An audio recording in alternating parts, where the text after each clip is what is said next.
Hey, it's Carolyn here and welcome back to my channel. Now today I've got an absolute treat for you. I've got Carolyn Smith, who is the guru of all gurus when it comes to answering selection criteria and telling you how to get a government job. We're going to be talking about what it takes to get a government job in 2023. So questions around, should you apply for the government job if you've not got the right experience? What does CAR mean? What does STAR mean? Can you get a government job if you don't have government experience? What level should you go in at? We're going to cover all that and a whole lot more. So stick around and make sure you stick around to the end because there's some absolute pearlers in this. So we were chatting back in 2020 and we were chatting on government jobs. And Yes. at that time, middle of the pandemic, but a lot of things have changed since then. We've had AI technology, we've got skill shortages. So have you seen anything different in the way government is recruiting for people and the way that people should be applying for a job in 2023? Okay, I think with most departments now, they're streamlining and simplifying the process even further. Yep. So I think back a couple of years ago, there were a lot of departments that were just keeping their applications very short, but I've just noticed a trend where most departments are now doing that. So Yep. everything from ATO, the ones that I'm seeing at the moment, it's only a 700-word statement, which is extremely short. Yep. A lot of the departments now are just requiring a cover letter. Of course, the cover letter will be through the cover letter and resume, you're supposed to address the selection criteria or take the selection criteria in account. So we've seen a lot of that. Queensland's still pretty much just a 2-page letter.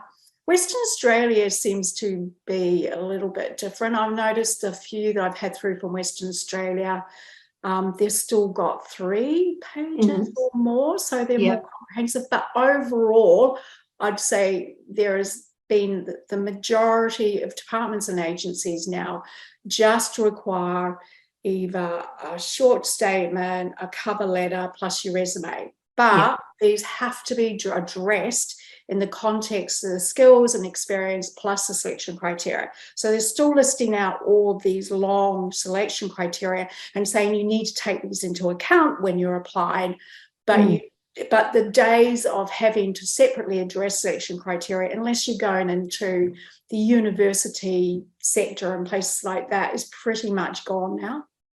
I think universally job hunters would be going a big fat yay for that, do you think? Or yes and no, because in my opinion, people, because they think it's a lot simpler, they feel like it's just a standard cover letter and they're still submitting very generic type resumes.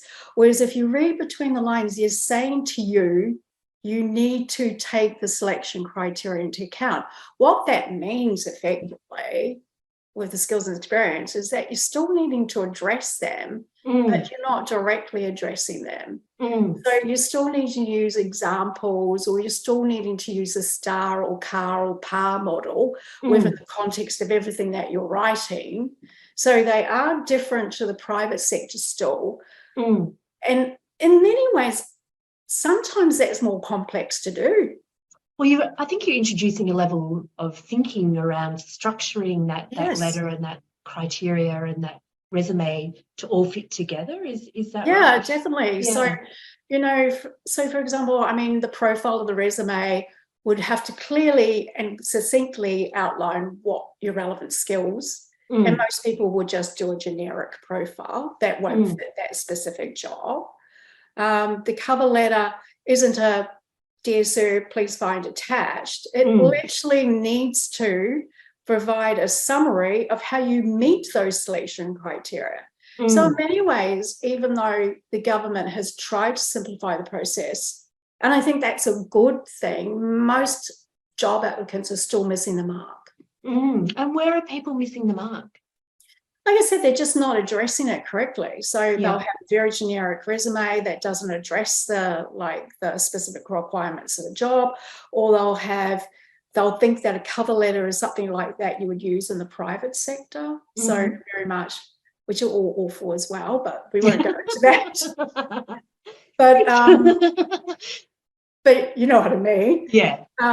But yeah, and the cover letters need to be a little bit more detailed. They need to give a little bit more substance, and there's still, in terms of the statements that you've addressed, it might only be 700 words, but you're still, so for example, the ATO ones, it's a 700 word statement, but you're still pretty much just writing a car, 2 or 3 cars, or a star, depending on which model you're using, into that statement.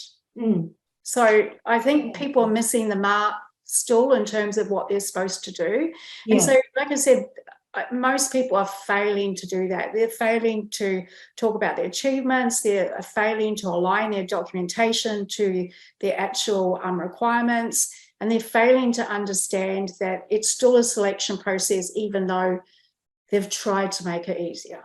So it sort of looks like the private sector, but it's not. No, it's not. No, it's definitely not. So, for example, your statements are still very much a star example, 2 or 3, to really nail all the requirements of that particular position. Your cover letter is, like I said, it has to be way more detailed, and it has to align up with the requirements of the job and the selection criteria. Which is more, totally. So, I mean, it's a completely different concept. Yeah. So, what are your tips around that? Like if I've got a job application and it says, in reference to the criteria, 2-page cover letter, submit your CV, what would be your tips around structuring that?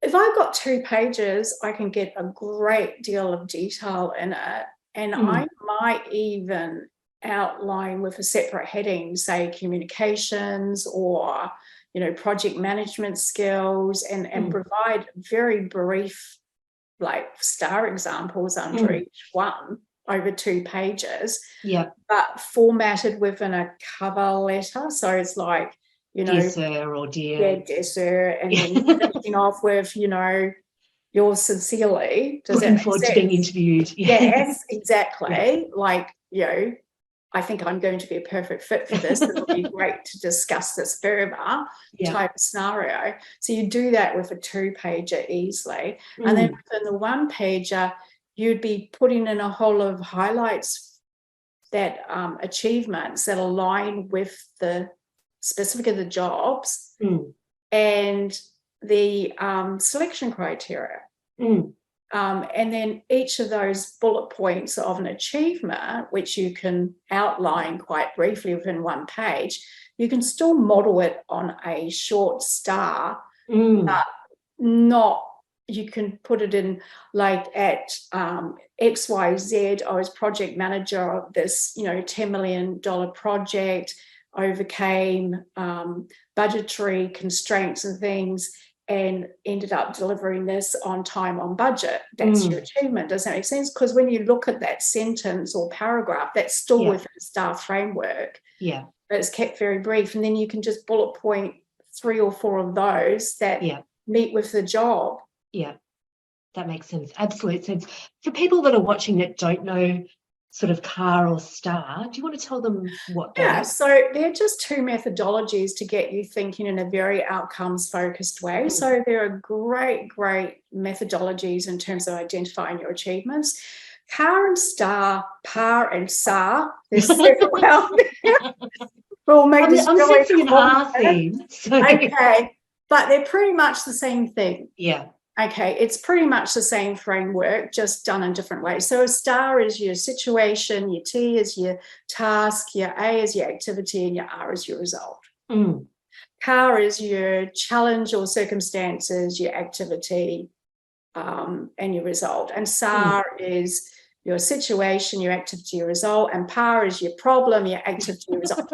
You see what I mean? They're pretty much like virtually identical methodologies, and it is just a way to put the problem or circumstances in context for the reader. Talk quickly about the actions that you took that will align with, requirements of the job, be it negotiation or whatever. And then a result is, what was the actual ultimate outcome? Did you make savings? Did you reduce costs? Did you streamline processes? Those are all, did you save MOTSs? You know what I mean? Like, it's the outcome, the result. And it's a great way to identify your achievements. And it can be, that methodology is great for even the private sector. It doesn't have to be limited to the public sector, because it is a great way for everybody to identify their achievements. And I love it. Well, it's very practical, and it gets people thinking in a very practical way, doesn't it? But I think it also sets people up for interview too. So, you know, your prep for interview starts from your prep for your application as well. Yeah. Well, when I talk to people and I send, my clients, I say to them, okay, this process we're going to undertake is quite complex, right? But it will transform you on paper. And not only that, all the time you spend on it, you are doing the bulk of your homework for any interview you go to, because you will be so prepared for it. And then you'll be talking about the benefits and results that you can bring to an organization. That's why I personally think it's one of my favorite tools ever. Yeah, absolutely. So what about resumes for government now? Like, you've got your 2 or 3 page statement or letter. What would you put in the resume? How do you make those two fit together? Well, the profile's got to align with the requirements of the job. So if you're short on time, that's the only thing you really need to, well, I think you need to nail the whole lot, but let's just hypothetically say that you're short on time and you don't have millions of hours to adjust each resume. I think if you nail the profile with a mirror image of the requirements of the job, then you're halfway there. But unless you're doing that, then a generic one-fits-all resume is not going to be any good for government, because you're not really alerting panel members that you do have these skills and experience that align with the selection criteria and the requirements of the job.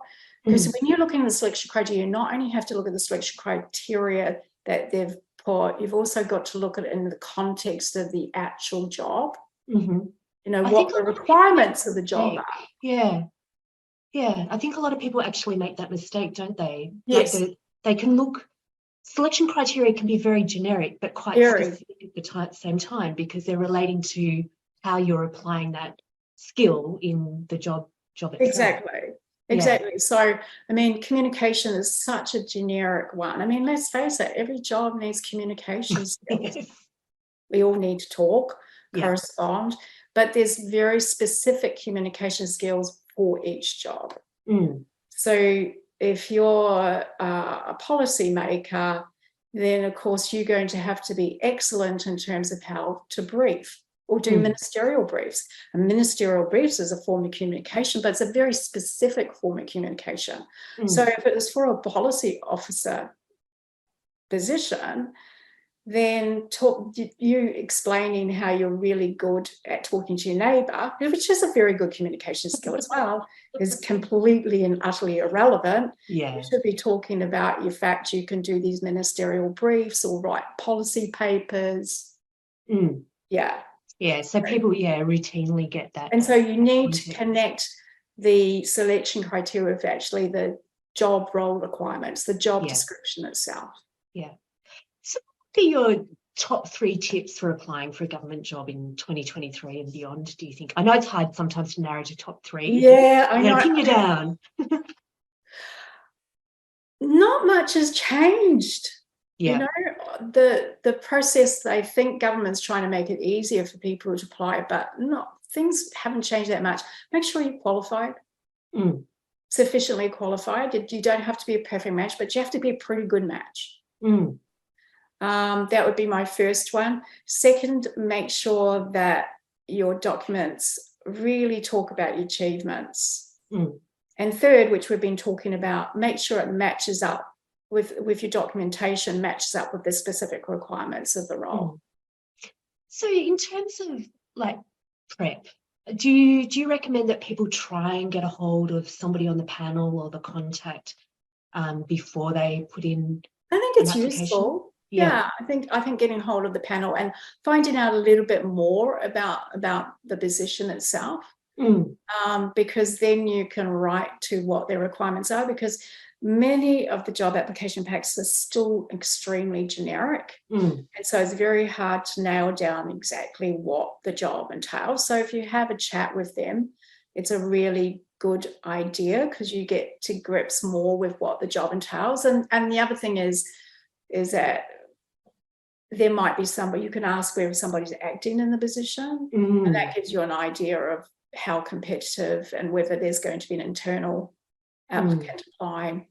So sometimes you don't want to be wasting your time with someone's already in place. That's an interesting question, because, you know, like what I've said to people in the past is you want to ask that question somewhere in those questions. Yes. But what do you do? Like, should you still apply if somebody's acting in the role? Yes. Yeah. If you're a really good match. Yeah. If you're weak, no. Yeah. But if you're a really good match, because just because somebody's acting in the position doesn't mean to say they're good. Yeah. In that position. Yeah. And some of them are very open to new blood. Yeah. Okay. So it's still worth it. It's not a given. In fact, I've worked for people who have been acting in the position, lost out, right? Because their documentation wasn't up to scratch. And they've come to me, and I've had to work with them to get another position. Yeah. So it's not a given. Yeah. Just because you're the one acting in it, you're not necessarily going to keep it, because they might be open to new blood. And, you know, you'll get some panel members who go, well, if you're acting it and you've just put a really poor application in, I can't justify this decision making. Yeah. Because you haven't met the criteria. Just so like it seems really tough, because a lot of those positions will go to existing acting, but not always. Yeah. You know, there's a good proportion that doesn't. So if you're a good fit, it's still worth applying for it. And it's interesting too, because sometimes I get confused by how positions are created in government and who's substantive and who's not. And, you know, so somebody might just be acting that position for 3 months, doesn't mean that they're doing a fantastic That's job in right. that. Yeah. That's correct. They might just literally be a fill-in because they've got nobody else. Yeah. And they might not be doing a great job. They might really be doing a poor job. Or they might put an application in if the panel members are doing things as they're supposed to, haven't actually met the requirements of the job. So it's not a given. Just the unfortunate thing is, if you've got somebody acting in the position, then the advantages that they have, if they're good in their position, is that they can provide examples from within the position, and that's very difficult to counter against as an outsider. Yeah. People get jobs all the time. Yeah.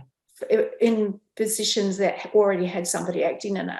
Yeah. So it's not a given. I mean, there's this idea that because somebody's acting in it, you're never going to get it. That's not true. Yeah. Yes, a good majority of those acting in it will get it, but not everybody does. Yeah. Which brings me to my next question. If you don't, because you said, you know, if you're a really good applicant for that role and someone's acting, still go. Yeah. But if you don't quite meet the criteria of a job, should you still, like, do you have a sort of cutoff point where you say to your clients, no, this isn't going to be for you? Or yes, I do. I do all the time. Because people from the outside don't realise how specific some of those skills are in government. And some of those roles in government require very specific skills which they just don't have. That doesn't mean to say there's not a government role out there for them, because there will be, just not that specific role. Because sometimes the selection criteria are written in a very specific way. And so you can see straight away they're after somebody with prior experience in that specific area. But that's no different to the private sector either. Yeah. You know, that happens in the private sector all the time, whereas employers have got a very certain requirement as to the sort of person that they want in that position, and government's no different. Yeah. So if you don't meet all the, you had this wonderful quote in our last interview, which was like even Einstein wouldn't get a position as a commissioner if he didn't, because he That's doesn't right. meet all the criteria. Yeah, I know. I came out with that. I went, okay. But like, so you really do, you really do need to meet the criteria. You really do need to meet the criteria. If you don't meet it 100%, that's cool. That's not a problem, because there's very few people that are going to be 100% matched. But we'll take the Einstein example. Let's expand upon that. Einstein had no policing experience whatsoever. And the police weren't looking for an Einstein. No. Sorry, police. That's yeah, I know. Maybe you're lost, but but the reality is you've got to have some background in it.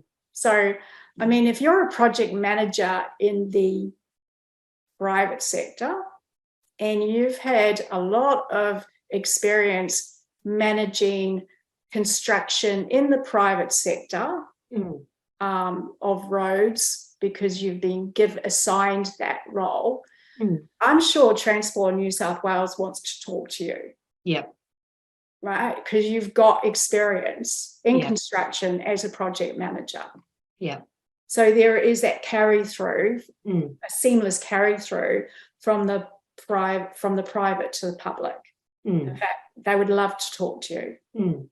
But if you're got zero experience in a particular sector, like you might be a project manager, but all of a sudden you want to go for a project management role in government that's got nothing to do with what you've done, say you want to shift from construction to ICT, they're not going to want you because you don't have that ICT experience. Yeah. So there's got to be a carry on from what you've done to what you're going to. You can't just plonk yourself in without that experience. Yeah. And I think, again, like going back to how job applications are written and criteria are written, they can sound like something that you can do, but somewhere in there is going to be, you know, an alert to construction there. Like, yeah, exactly. So, I mean, if you're going for Transport New South Wales, I mean, they're working on mega billion-dollar projects. So, you know, they're wanting people with an ICT background, because that's one area of transport where they're streamlining all of that, you know, technology within the system, you know, with, I forget what they call it, fast cards or whatever it is. I'm not in New South Wales, so sorry, New South Wales. Just in Carolyn's defence. Yeah, that. As opposed to, like, you know, they need others that are overseeing the actual construction of these projects. And so, yeah. Yeah.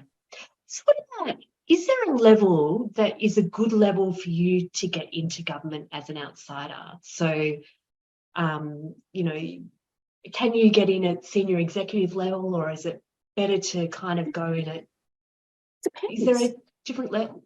Completely depends. Yeah. So, for example, I had a guy come from PricewaterhouseCoopers, who was a tax specialist, and he applied for a job in the ATO, and he went straight through to quite a senior executive experience in ATO. Can be done. Beautiful, can be done. Yeah. But then if you're in the private sector and you don't have that taxation experience, you're not going to get an executive role, even if you've got executive level experience in the private sector, because you're not a tax specialist. So you'd have again, to go it's really down matching levels. up. Yeah, so it really does depend. But I do say to people that sometimes to get into government, you do have to go down a level or so and get that experience and then progress up. But it really does depend on your background. And once people apply, like it used to be with my clients, they would wait a lot longer for a response from government in terms of if they've applied for the job. Yeah. So, you know, it could be 2 or 3 weeks compared to the public sector. If you're going through a recruiter and you're suitable and they're anxious to get you there, you get a call pretty quickly. When people are applying now, what can they expect? It varies. It varies. Yep. It still varies, but I think there's a faster turnover now. Yeah. I definitely think there's a faster turnaround, and it's probably the fact that they're not having to wade through War and Peace documents anymore. I'm pretty sure that's helpful. Yeah, So, it's so funny, like, because I remember having conversations years ago, I used to sit on a few government panels, and they used to be, well, if they can't meet the criteria, they can't, if they can't express how they meet the criteria, which is like pages and pages and pages, yeah, then they're not gonna get the job. But they're creating a rod for their own back, because yeah, there's a lot for them to read and digest and yeah. understand and so forth. So, but you have seen the smaller, like the short Yeah, small application. turnover, but I mean, again, it just depends. I had one guy out in Western Australia, and it took them 2 months to get back to him. Yeah, That's a long time. yeah. And then I've had others who get back to me within a week and go, "Hey, Carolyn, I've got an interview. Thank you so much. I'm really excited. Yay! Yeah. Help me now with the Yeah. interview." I'm ace, you're ace. Yeah. And that can happen quite quickly. So again, it just also depends on how quickly they need to fill a position and what their budgets are. Yeah. I've got a final question around, because we spoke earlier, and like my big focus is on teaching people how to network to find a job now. Yeah. But for government, can you network your way into a government job? Is there any sort of tips that you could give people around that? I think the straight networking is not going to work for you, in terms of you're not going to get like a cozy government job unless it's a contract role. Mm. You might get a contract role that way. Mm. But you're still going to have to write an application for even a contract role. But see, government works differently because they're trying to avoid nepotism. So they need to go through that just formal selection process. I guess networking would be helpful in terms of gaining insider information about what the culture or role or positions are like, or alerting you that, hey, some roles are going to come up in this particular area.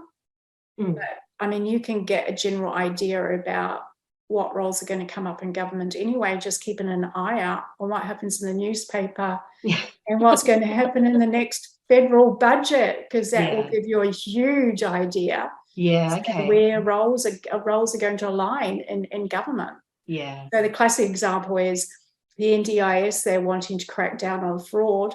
Hey, I can see myself in the near future writing some roles for investigation officers for the NDIS. Yeah, absolutely. Yeah.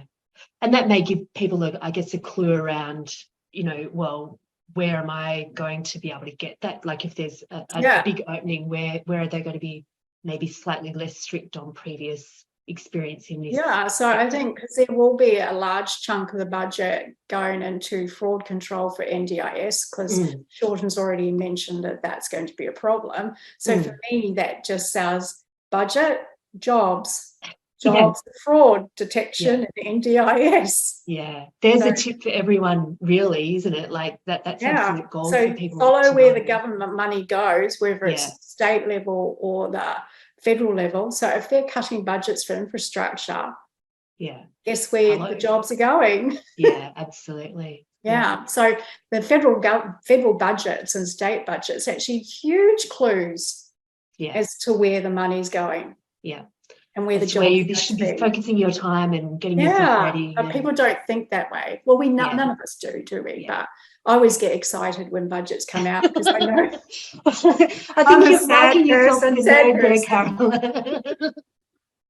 Oh, the budget's out. I used to watch Question Time, so that said something about me as well. So So where can people find you if they want your help? Where's the best way to go searching for you? The best way to find me is just literally from my website, which is just carolynsmith.com.au. Yeah, fantastic. Thank you so much. You're welcome. It's been absolutely fantastic. I'll put a link to that in the description below as well. And thanks so much. You're welcome, as always.